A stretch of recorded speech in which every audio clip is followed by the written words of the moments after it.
तो hello guys, मैं हूँ रोहित राय और बहुत बातें हो गई जमीन के बारे में। आज बातें करेंगे कुछ आसमान के बारे में। आसमान पे किसका हक है? क्या कोई भी देश अपनी फ्लाइट लेके कहीं भी जा सकता है?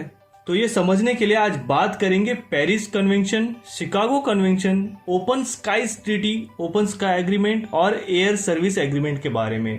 तो एक ही वीडियो में सब क्लियर कर लेंगे, क्योंकि मैंने बहुत बार देखा है बहुत लोग कंफ्यूज रहते हैं ओपन स्काई ट्रीटी और ओपन स्काई एग्रीमेंट को लेके। तो आज सारे डाउट क्लियर कर देंगे। तो चलिए शुरू करते हैं। तो 1903 में सबसे पहले एरोप्लेन उड़ाया राइट ब्रदर्स ने यूएसए के किटी हॉक में। उसके बाद उसमें काफी चेंजेस किए गए और सारे देश में एरोप्लेन को लेके रिसर्च चालू था। 10 साल में इसमें बहुत डेवलपमेंट हो गई और इटली पहला देश था जिसने एरोप्लेन का यूज मिलिट्री पर्पज के लिए करना स्टार्ट कर दिया। इटली और तुर्की में जो वॉर हुआ सितंबर 1911 से अक्टूबर 1912 तक, उसमें 1 नवंबर 1911 के दिन इटली ने एरोप्लेन से बॉम्ब गिराया और ये वर्ल्ड का सबसे पहला बॉम्ब था जो एयरप्लेन के जरिए गिराया गया था। उसके बाद 1913 में पहला पैसेंजर फ्लाइट उड़ा सेंट पीटर्सबर्ग से फ्लोरिडा के तंपा तक। इसके बाद 1914 से 1918 में पहला वर्ल्ड वॉर स्टार्ट हो गया। उसमें एयरप्लेन्स ने बहुत अहम भूमिका निभाई। अब एयरप्लेन्स का पावर देख लिया था सारे देशों ने और सबको लगने लगा कि ऐसे तो कोई भी कहीं भी जाके किसी पे भी बॉम्ब गिरा सकता है। और इसीलिए पेरिस में बहुत से देशों का सम्मेलन हुआ जिसे कहा जाता है पेरिस कन्वेंशन 1919। अब इसमें मुद्दा ये था कि आसमान पे किसका हक है। तो इसमें डिसाइड हुआ कि हर देश अपने अपने आसमान पे पूरा हक रखते हैं और बिना किसी देश के परमिशन के कोई देश उस देश के आसमान में अपना एयरप्लेन नहीं उड़ा सकता। और ये treaty China, Italy, France, Japan सहित टोटल 37 देशों ने साइन किया।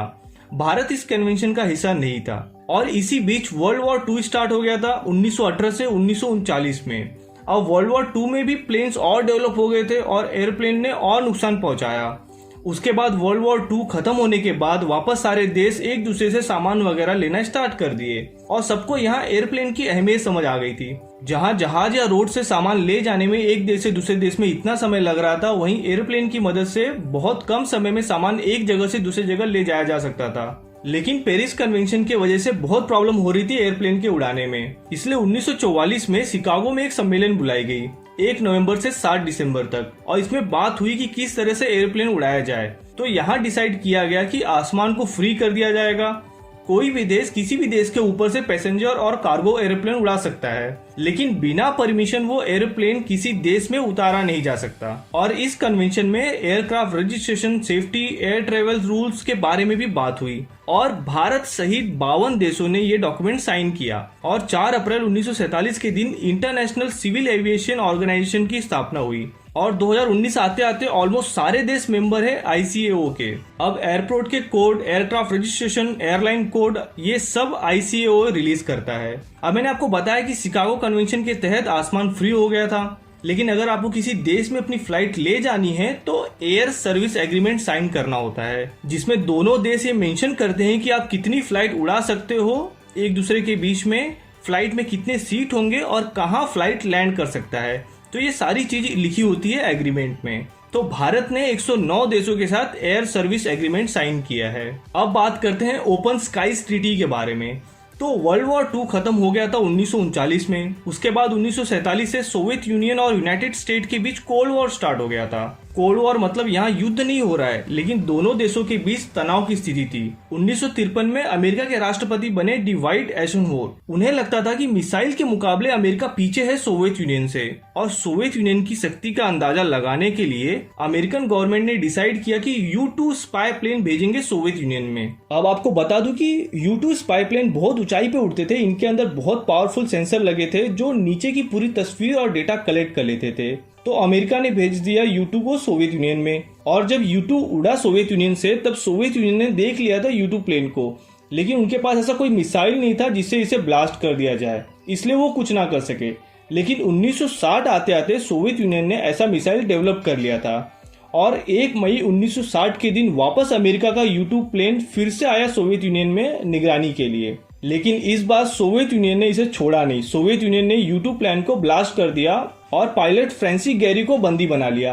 अब अमेरिका को कुछ समझ नहीं आ रहा था, इसलिए अमेरिका ने 3 मई को एक बयान दिया और बोला कि मौसम की जानकारी लेने के लिए हमारा जो प्लेन उड़ा था वो गायब है और उसके पायलट से भी कोई संपर्क नहीं हो रहा है। लेकिन 5 मई को सोवियत यूनियन ने बोला कि अमेरिका का प्लेन जासूसी करने के लिए उड़ रहा था और फिर 7 मई को अमेरिका ने अपनी गलती कबूल की और कहा कि शायद गलती से U-2 प्लेन सोवियत यूनियन में चला गया जानकारी कलेक्ट करने। और उसमें कहा गया था कि 1955 में अमेरिका ने सोवियत यूनियन के पास ओपन स्काई ट्रीटी का प्रस्ताव रखा था, लेकिन सोवियत यूनियन ने यह प्रस्ताव ठुकरा दिया था। अब क्या है ये ओपन स्काई ट्रीटी? तो सबसे पहले आपको बता दूं कि ट्रीटी मतलब होता है संधि। तो ओपन स्काई ट्रीटी में कहा गया कि सुरक्षा के लिहाज से जिन देशों ने ये ट्रीटी साइन किया है वो एक दूसरे के ऊपर से बिना हथियार वाला एयरप्लेन उड़ा सकते हैं, जो सेंसर की मदद से उस देश के हथियार और आर्मी की जानकारी कलेक्ट कर सकता है।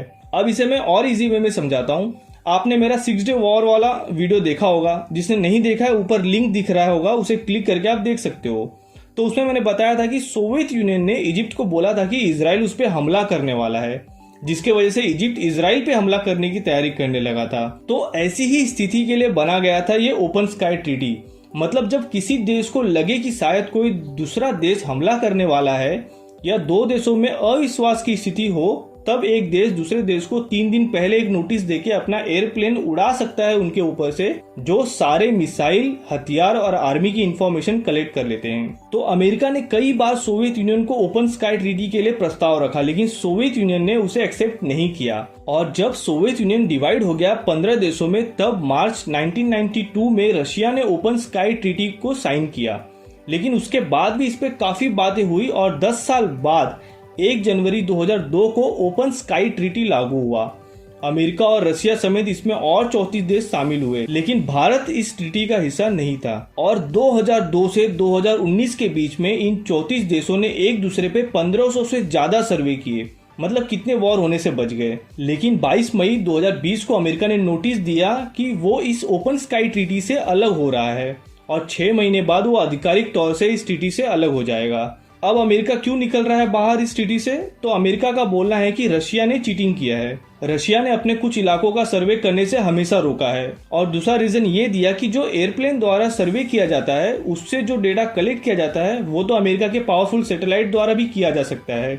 इसलिए अमेरिका इस ओपन स्काई ट्रीटी से बाहर निकल रहा है। अब लास्ट पॉइंट पे बात कर लेते हैं, वो है ओपन स्काई एग्रीमेंट। तो ओपन स्काई एग्रीमेंट 2 देशों के बीच साइन किया जाता है।